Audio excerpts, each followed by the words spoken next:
হৰি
কিয় আজি মোৰ হৃদয় কঁপিব লাগিছে কোনোবাই যেন কয় মোক কানে কানে সাৱধান সাৱধান দেৱৰাজ ভয়ংকৰ বিপদটোৰ চাপিছে ওচৰ এনে সময়ত মই কলৈ যাওঁ কোনে আহি মোক উদ্ধাৰ কৰিব দেৱগণ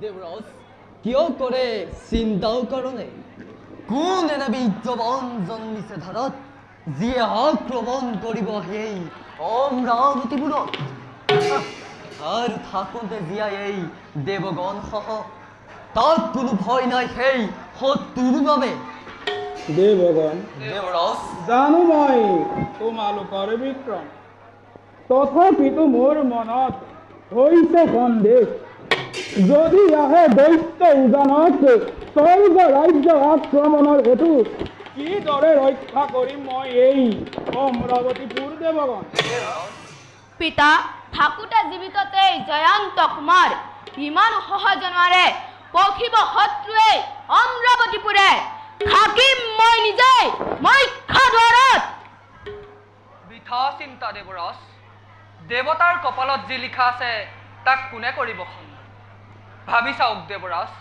কতবাৰ চেষ্টা কৰিলোঁ সেই দানৱ কুল নিধনৰ হেতু তথাপিতো শেষ নহয় সেই দানৱৰ কুল সেয়েহে কওঁ দেৱৰাজ এই আমাতো সকলো দেৱতাৰ অদৃষ্ট বেজাৰ কৰিলে কি হ'ব দেৱৰাজ ই বিধাতাৰ লিখন অধৈৰ্য নহ'ব আপুনি ভুৱন বিজয়ী এই অমৰ দেৱতাৰ কুল কোনে পাৰে আজি কৰিব নিৰ্মূল ঠিক কৈছা ই দেৱতাৰ অদৃষ্ট দেৱতাৰ ওপৰত বিধাতাৰ বিদ্ৰোহ অমৰত্বৰ পৰিণাম মাথো দেৱতাইনো বিধাতাক কি এনে দুখ কৰিলো যাৰ বাবে বাৰে বাৰে অপমান সহ্য কৰিব লগা হৈছে অমৃতপান কৰাৰ কাৰণেই আজি দেৱতাৰ এনে গতি আৰু বিধাতাই এনে গতি কৰিব ধৰিছে অমৃতপান দেৱতাইতো সমগ্ৰ অমৃত আত্মসাৎ কৰিব বিচৰা নাছিল মোৰ বোধেৰে এই চক্ৰান্ত দেৱৰাজ মহাচক্ৰান্ত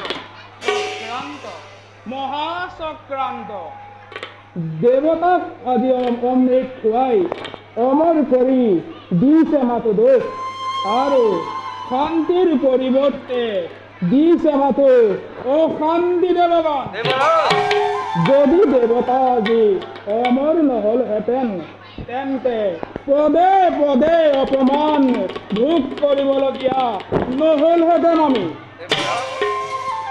দেৱৰাজ, সন্মুখত ভীষণ কৰ্তব্য আহি পৰিছে, গতিকে এনে সময়ত অনৰ্থক চিন্তা কৰাৰ কোনো প্ৰয়োজন নাই। অনৰ্থক নহয় কাৰ্তিক, অন্তৰৰ বেদনা প্ৰকাশ কৰি কিছু শান্তি লভিছো।